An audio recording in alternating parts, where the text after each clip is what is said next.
Welcome. In this session, we will examine two distinct yet significant areas within tort law. The first is the tort of conspiracy, which addresses liabilities arising from commercial combinations. The second concerns torts that affect family relations, exploring the legal rights and duties between spouses, parents, and children.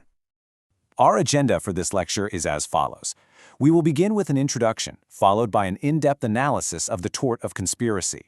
We will then transition to spousal torts and the evolution of modern rights. Subsequently, we will cover the protections for wives, parents, and children. The lecture will conclude with a quick revision for examinations and some final thoughts on the evolution of tort law. This lecture addresses tortious liability in two distinct spheres, the commercial and the domestic. In the commercial context, we will analyze group liability, where multiple actors combine to cause economic harm. In the domestic context, our focus will shift to individual liability and the balance of rights and duties within the family unit. We will now commence with our first substantive topic, Section 2, the tort of conspiracy. This section will explain the legal principles governing group liability when a combination of persons or entities is alleged to have acted in concert to inflict financial injury. Tortious conspiracy. The definition is as follows. Two or more persons agree to commit an act that harms a plaintiff's property or business using unlawful means.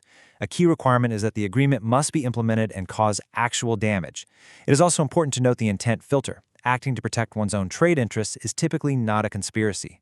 For liability to attach, the group must employ means that lack lawful justification. This table provides a clear distinction between criminal and tortious conspiracy. Under criminal conspiracy, as defined in Section 120A of the Indian Penal Code, the mere agreement constitutes the offense, and no actual damage is required. The outcome can be imprisonment or a fine. In contrast, for tortious conspiracy, the agreement must be implemented, and the plaintiff must have suffered actual damage.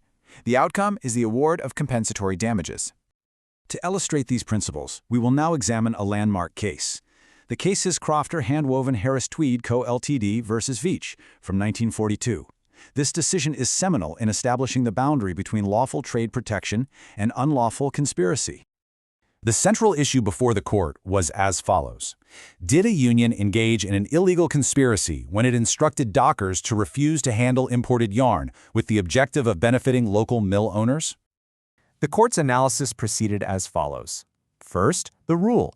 A combination to protect lawful interests such as wages and employment using legal means is not a conspiracy. Second, the application. The court found that the union's primary purpose was to secure the livelihoods of its workers.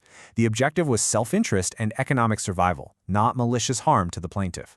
Third, the conclusion. The defendants were held not liable as their action was deemed a legitimate trade activity.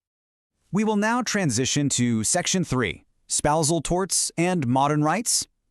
This section traces the legal evolution from the historical doctrine of spousal unity to the modern concept of individual legal identity within marriage. Historically, under common law, a husband and wife were considered a single legal entity, which precluded them from suing one another. This doctrine has been abrogated. The modern Indian position is that marriage does not merge the legal identities of the spouses. Consequently, spouses are entitled to sue each other for both tortious and contractual liabilities, and they may also sue third parties independently. This legal evolution presents complex scenarios. We will examine one such scenario through the landmark case of Broom v. Morgan from 1953. This case clarifies the interaction between spousal immunity and the doctrine of vicarious liability. The analysis of Broom v. Morgan is as follows. The issue. Can a wife sue her husband's employer for injuries caused by the husband's negligence while he was acting as an agent of that employer? The rule. The court established that spousal immunity does not prevent a principal from being held vicariously liable for an agent's tort. The application. The husband was driving in the course of his employment for his mother, the employer, when the wife sustained injuries in an accident. The conclusion. The court permitted the claim, holding the employer vicariously liable for the tort committed by the agent. We will now proceed to Section 4, Protecting Wives, Parents, and Children. This section will outline the key statutory safeguards that exist under Indian law to protect various members of a family. The legal framework for the protection of wives in India is comprised of several key statutes. First, Section 498A of the Indian Penal Code criminalizes matrimonial cruelty, punishable with up to 3 years of imprisonment. Second, the Domestic Violence Act of 2005 provides for civil remedies and protection orders. Third, the Dowry Prohibition Act of 1961 prohibits the demanding of property or valuable security. The legal definition of cruelty has been clarified through judicial interpretation. A critical case in this regard is the 1988 Supreme Court decision in Shobha Rani versus Madhukari Reddy, which specifically addressed the issue of dowry demands. The analysis of Shobha Rani versus Madhukar Reddy is as follows. The issue: does a persistent demand for dowry constitute cruelty under family law? The rule: the court held that cruelty can be mental as well as physical. Any conduct that drives a woman towards suicide or is intended to coerce her to meet demands for property is cruelty. The application: the facts showed that the husband's side had persistently harassed the wife for property and valuable security. The conclusion: the Supreme Court held that demanding dowry is in itself a form of legal cruelty. Legal protections are not limited to wives. Torts against husbands are also recognized, providing protection from cruelty by wives through harassment, conduct, and spoken words. Regarding the maintenance of parents, the Maintenance and Welfare of Parents and Senior Citizens Act of 2007 and Section 125 of the Criminal Procedure Code establish a statutory duty for children to support their parents. Finally, children's rights are protected by specific legislation against child labor, child marriage, and sexual offenses, notably the PSO Act. To further illustrate the principle of cruelty as it applies to husbands, we will examine the landmark case of Dastane versus Dastane. This decision was pivotal in establishing that a wife's conduct can also constitute legally recognized cruelty.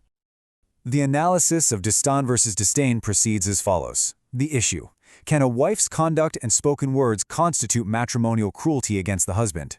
The rule: the court established that mental cruelty occurs when words or conduct cause severe distress. The judgment noted that words can be more effective than knife stabbings. The application: the evidence demonstrated that the wife persistently criticized and harassed the husband through her speech and general conduct. The conclusion: the court held that a wife's words can indeed amount to legal cruelty. We will now move to Section 5, Quick Revision for Exams. This section will summarize the core concepts we have covered for the purpose of knowledge consolidation. This table provides a core summary. Regarding conspiracy, the essential point is the requirement of a combination, a plan, and resulting actual damage. For family identity, the key principle is that spouses are separate legal entities and both can sue.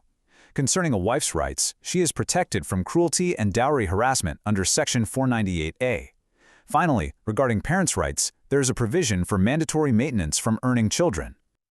We have now reached Section 6, the conclusion, where we will discuss the final takeaways from this lecture and the evolving nature of tort law. The final takeaways are as follows. First, group liability under the tort of conspiracy balances the right to compete with the duty not to cause harm through unlawful means. Second, the development of family torts reflects India's jurisprudential shift towards social justice, prioritizing the protection of wives, children, and the elderly.